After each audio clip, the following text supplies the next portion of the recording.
നമ്മൾ പുറമേ നിശബ്ദമാണ് എന്ന് ഫീൽ ചെയ്യുന്ന സമയത്തെല്ലാം നമ്മൾ നമ്മുടെ തന്നെ കോറുമായിട്ട് കണക്റ്റ് ആയിരിക്കുകയാണ്, നമ്മളുമായിട്ട് നമ്മൾ കണക്റ്റ് ആയിരിക്കുകയാണ്. സോ അവയർനെസ് എബൌട്ട് സെൽഫ് അത് വളരെ കൂടുതലായിരിക്കും. ഈ ലോകത്തെ ഏറ്റവും വലിയ പരാജയം എന്താണെന്ന് എനിക്ക് തോന്നിയിട്ടുള്ളതെന്നറിയോ?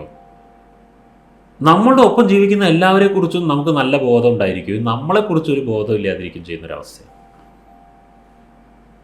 നമ്മളുടെ ഒപ്പം ജീവിക്കുന്ന ഒരാളുടെ മൂഡ് മാറുന്ന പോലും നമുക്ക് മനസ്സിലാക്കാൻ കഴിയുന്നുണ്ട്. നമ്മുടെ മൂഡ് മാറുന്നതിന് നമ്മൾ ഫൈൻഡ് ചെയ്യുന്നില്ല. വേറെ ആരോ പറഞ്ഞിട്ടാണ് ചിലപ്പോൾ നമ്മളറിയുക നിൻ്റെ മൂഡ് മാറിയിട്ടുണ്ട് കേട്ടോ എന്ന് പറയുമ്പോഴേ നമ്മൾ ഫൈൻഡ് ചെയ്യും. നമ്മൾ അത്രയധികം നമ്മളിൽ നിന്നും ഡിസ്കണക്റ്റഡ് ആണ്, മറ്റു പലരിലും കണക്റ്റഡ് ആണ്. ആ അവസ്ഥയിൽ നമ്മൾ ജീവിച്ചു കഴിഞ്ഞാൽ നന്നായിരിക്കില്ല. ഞാൻ മൊയ്തീനും തമ്മിലുള്ള ടോക്കിൻ്റെ ഇടയിൽ ഞാൻ ഇതിനൊരു എക്സാമ്പിൾ പറഞ്ഞിരുന്നു. നമ്മളൊരു വീടിനകത്ത് ജീവിക്കുകയാണ്, ഡോറ് തുറന്ന് പുറത്തിറങ്ങാൻ പറ്റില്ല, വീടിനകത്ത് ജീവിക്കുകയാണ്. ബട്ട് നമ്മുടെ വീടിനകത്തുള്ള എല്ലാ ഉപകരണങ്ങളുടെയും സ്വിച്ച് വീടിൻ്റെ പുറത്താണ്. ഓക്കെ, നമ്മളൊരു സോഫയിൽ പോയി ഇരിക്കുന്നു, നമ്മുടെ ലിവിങ് റൂമിൽ ഇരിക്കുന്നു, ഫാൻ ഇടണമെങ്കിൽ പുറത്ത് കുറേ തൊഴിലാളികളുണ്ട്, അവരോട് പറയണം ലിവിങ് റൂമിലെ ഫാൻ ഒന്ന് ഓൺ ചെയ്ത് തരുമെന്ന് പറയണം. നമ്മൾ ബാത്റൂമിലേക്ക് പോകണമെങ്കിൽ ഹീറ്റർ ഓൺ ആക്കണം, പുറത്തേക്ക് പറയണം. പുറമേ നിന്ന് സ്വിച്ച് ഇട്ടിട്ട് അകത്ത് കാര്യങ്ങൾ വർക്കൗട്ട് ആവുന്നൊരവസ്ഥ. എന്ത് ദയനീയമായ അവസ്ഥ എന്ന് ചോദിക്കും. ഈ അവസ്ഥയോ ഈ കോറിൽ നിന്ന് കണക്ഷൻ ഡിസ്കണക്റ്റ് ആയ നമ്മുടെ സ്വിച്ചൊക്കെ പുറത്തേക്ക് പോകും. അകത്ത് സ്വിച്ചുള്ളവരാണ് ഏറ്റവും നല്ല മനുഷ്യർ, സ്വന്തം സ്വിച്ചുകൾ സ്വന്തം ഉള്ളിൽ തന്നെ ഉള്ളവർ. അപ്പോൾ we can create moods. 2 stages ആണ് മനുഷ്യനുള്ളത്. ഓരോ മൂഡുകൾ ഉണ്ടായി പോകുന്ന ആളുകൾ, ഓരോ മൂഡുകൾ ഉണ്ടാക്കുന്ന ആളുകൾ. ഈ 2 ആൾക്കാരുണ്ട്. നമുക്ക് ഈ മൂഡുകൾ ഉണ്ടാക്കാൻ അറിയാത്തതുകൊണ്ടാണ് നമ്മൾ എവിടെയെങ്കിലൊക്കെ പോയിട്ട് ഈ മൂഡ് അനുഭവിക്കാൻ വേണ്ടി പോകുന്നത്.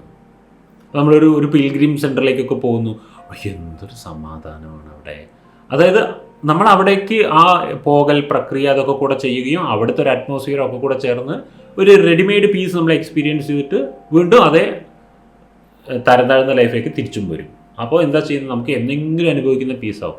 അത് നമ്മൾ കൺസ്യൂം ചെയ്യുന്ന പീസാണ്. ഞാൻ ഈ പറയുന്നത് നമ്മൾ ക്രിയേറ്റ് ചെയ്യുന്ന പീസാണ്. രണ്ടും തമ്മിൽ വ്യത്യാസമുണ്ട്. ഈ ക്രിയേറ്റ് ചെയ്യുന്ന പീസ് നമ്മളെ നരകത്ത് കൊണ്ടിട്ടാലും നമുക്ക് ക്രിയേറ്റ് ചെയ്യാൻ പറ്റും. കൺസ്യൂം ചെയ്യുന്ന പീസിന് അതിൻ്റെ കറക്റ്റ് അന്തരീക്ഷം കിട്ടിയാലേ അത് എക്സ്പീരിയൻസ് ചെയ്യാൻ പറ്റുള്ളൂ. അപ്പോൾ നമ്മളുമായിട്ട് കണക്റ്റ് ആവും. സൈലൻസ് എത്രയധികം നമ്മളിൽ കീപ്പ് ചെയ്യുന്നോ അത്രയധികം നമ്മളുമായിട്ടുള്ള ബന്ധം വർദ്ധിക്കും.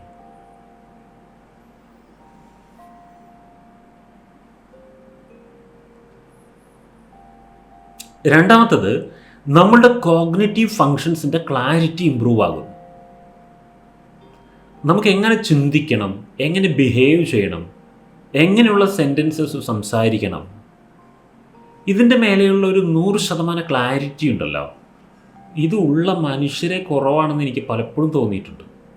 ഫോർ എക്സാമ്പിൾ, ഞാനിപ്പോൾ ഒരു ഉദാഹരണം പറയുമെന്ന് വിചാരിച്ചോ, ഒരു അഡിക്ഷനെ കുറിച്ച് എനിക്ക് പറഞ്ഞു തരണം. അഡിക്ഷനെ കുറിച്ച് ഞാൻ ഉമറിനോട് പറയുകയാണ്, ഉമർ ഒരു അഡിക്ഷൻ എന്ന് പറഞ്ഞാൽ എന്താണെന്ന് വെച്ചാൽ, ഫോർ എക്സാമ്പിൾ നമ്മൾ ഡെയിലി 7 മണിക്കൂർ ചായ കുടിച്ചു എന്ന് വിചാരിച്ചു. അപ്പോൾ പിന്നെ നമ്മൾ കുറേ ദിവസം കുടിച്ചു കഴിഞ്ഞാൽ ഈ 6:55 ആകുമ്പോഴേക്കും നമ്മുടെ ന്യൂറോൺസ് ചായക്ക് വേണ്ടിയിട്ട് റെഡി ആയിട്ടുണ്ട്.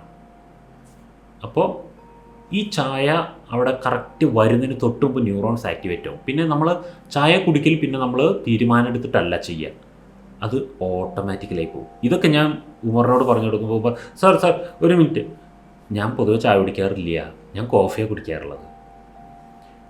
ഈ ഒരു റിപ്ലൈ ഇങ്ങോട്ട് വരുമ്പോൾ ഈ നമ്മൾ പറഞ്ഞുകൊണ്ടിരിക്കുന്ന ആളല്ലേ കാറ്റ് പോകും സത്യം പറഞ്ഞാൽ. അതാണ് ഈ കോഗ്നിറ്റീവ് ഫങ്ഷൻസ് അലൈൻഡ് അല്ല. ഞാൻ ഉമറിനോട് ചായ കുടിക്കുന്നതിനെ കുറിച്ച് അല്ല സംസാരിക്കുന്നത്, ഞാൻ അഡിക്ഷനെ കുറിച്ചാണ് സംസാരിക്കുന്നത്. ഞാൻ ചായ ഒരു ഉദാഹരണത്തിനെടുത്തതാണ്. അത് മനസ്സിലാക്കാനുള്ള സെൻസ് അവിടെ ഇല്ല. അപ്പോഴേക്കും അദ്ദേഹം ചായയുടെ പിന്നാലെ പോയി, അഡിക്ഷൻ എന്നുള്ള സാധനം വിട്ടു. ഇതാണ് കോഗ്നിറ്റീവ് ഫങ്ഷൻസ് അലൈൻഡ് അല്ലെങ്കിൽ സംസാരിക്കുന്ന ആളുടെ കോണ്ടെക്സ്റ്റ് എന്താണെന്നുള്ളത് പിടികിട്ടാൻ പറ്റില്ല. സംസാരിക്കുന്ന ആളുടെ കോണ്ടെക്സ്റ്റ് പോട്ടെ, പറഞ്ഞുകൊണ്ടിരിക്കുന്ന ആളുടെ കോണ്ടെക്സ്റ്റേ കയ്യിൽ നിന്ന് പോയിട്ടുണ്ട്. എന്നിട്ട് ഇടയ്ക്ക് അല്ല ഞാൻ എന്താ സംസാരിച്ചുകൊണ്ടിരുന്നതെന്ന് കേൾക്കുന്ന ആളോട് ചോദിക്കേണ്ടി വരും. ഇതൊക്കെ എന്തുകൊണ്ടാണ് സംഭവിക്കുന്നത് അറിയോ? Lack of inner silence. അത് കീപ്പ് ചെയ്യാത്തതുകൊണ്ടാണ്. ആ ഒരു ക്ലാരിറ്റി മിസ്സിങ് ആവും. മറ്റൊരു കാര്യം, ഹീലിംഗ് നടക്കില്ല. സൈലൻസ് ഇല്ലാത്തവരുടെ മൈൻഡിൽ ഹീലിംഗ് നടക്കില്ല. നമ്മളൊന്ന് ഉറങ്ങി എണീക്കുമ്പോഴേക്കും ഒരുവിധം നമ്മുടെ മാനസികമായ ഭാരങ്ങളും ശാരീരികമായ പ്രശ്നങ്ങളും കുറയുന്നത് എപ്പോഴും ഒരു ഉറക്കം കഴിഞ്ഞ് എണീക്കുമ്പോഴായിരിക്കും. കണ്ടിട്ടില്ലേ? ഒരു പനി പോലും ശരിക്കും വിട്ടുപോകുന്നത് നമ്മൾ ഏതോ ഒരു ദിവസം 4 ദിവസം കഴിഞ്ഞിട്ട് ഒരു ദിവസത്തെ ഉറക്കം കഴിഞ്ഞ് എണീക്കുമ്പോഴായിരിക്കും നമ്മൾ. അതായത് ഉറക്കത്തിൽ നമ്മൾ ഹീലിംഗ് ആണ് നടക്കുന്നത്. ഉറക്കത്തിൽ ഒരുപാട് കാര്യങ്ങൾ ഇൻറ്റേർണലി നടക്കുന്നുണ്ടെങ്കിലും ഇത് വളരെ പ്രസക്തമായൊരു കാര്യമാണ്. ഉറക്കത്തിൽ നമ്മളൊന്നും മിണ്ടാതിരിക്കുന്നുണ്ട്, നമ്മൾ സൈലൻസിലാണെന്നുള്ളതാണ്. ചിലർ ഉറക്കത്തിലും സൈലൻസ് ഇല്ല കേട്ടോ, സൈലൻസർ ഇല്ലാത്ത ഉറക്കമുള്ളവരുണ്ട്.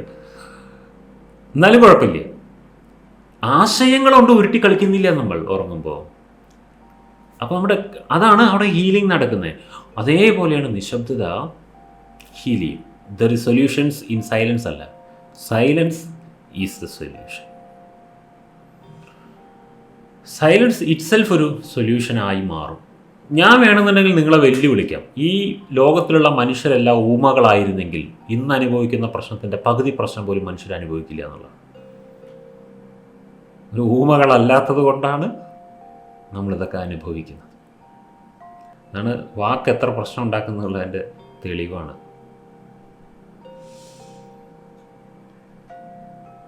അതുകൊണ്ട് എല്ലാ ദിവസവും കുറച്ച് സമയം സൈലൻസ് ഇംപ്രൂവ് ചെയ്യുവാൻ വേണ്ടിയിട്ട് സമയം കണ്ടെത്തുക.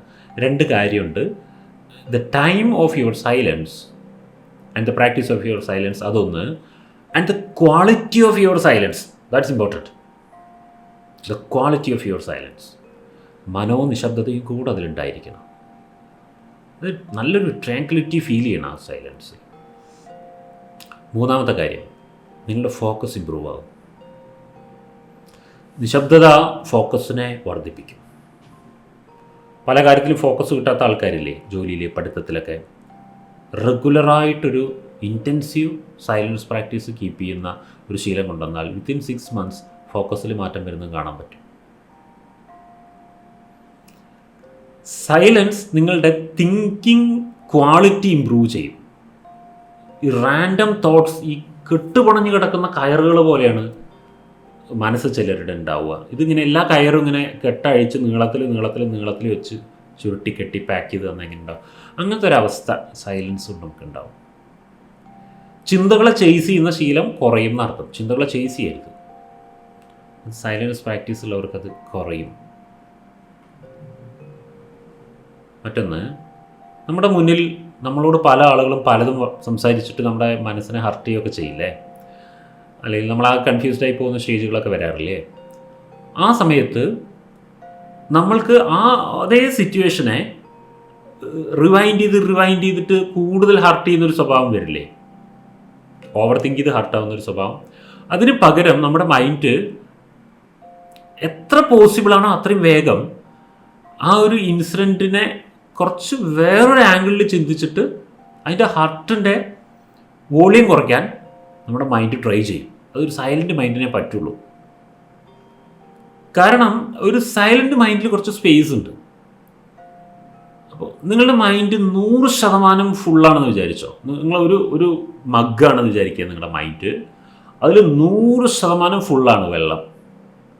അപ്പോൾ അതിലേക്ക് ഒരു സ്പൂൺ വെള്ളം എടുത്തിട്ടും അങ്ങോട്ട് ഇട്ട് കഴിഞ്ഞാൽ ഒക്കെ കൂടെ അങ്ങോട്ട് തുളുമ്പിപ്പോവും അല്ലേ, അവിടെ ഒരു ഇഷ്യൂ ഉണ്ടാവും. ബട്ട് നിങ്ങളുടെ മൈൻഡിൽ ഹാഫേ വെള്ളം ഉള്ളൂ എന്ന് വിചാരിച്ചോ. അപ്പോൾ അതിലേക്കൊരു സ്പൂൺ വെള്ളം ഇട്ട് കഴിഞ്ഞാൽ അത് അവിടെ കിടക്കും, ഒന്നും സംഭവിക്കില്ല. അപ്പോൾ ഇതാ പറയുന്നത്, ഒരു സ്പേസ് ക്രിയേറ്റ് ചെയ്യണം നമ്മളവിടെ. തിങ്ങി നിറഞ്ഞ മനസ്സല്ലാതെ ഒരു സ്പേസ് ഉള്ള മനസ്സാകുമ്പോൾ ഒരു ഇഷ്യൂ വന്ന് കയറുമ്പോൾ നമുക്ക് അതിൻ്റെ ഡിസ്ട്രസ് ടോളറൻസ് കൂടുതലായിരിക്കും. ആ സിറ്റുവേഷനെ ടോളറേറ്റ് ചെയ്യാനുള്ള കഴിവ് മൈൻഡിൻ്റെ സ്പേസ് ഉള്ളവർക്ക്.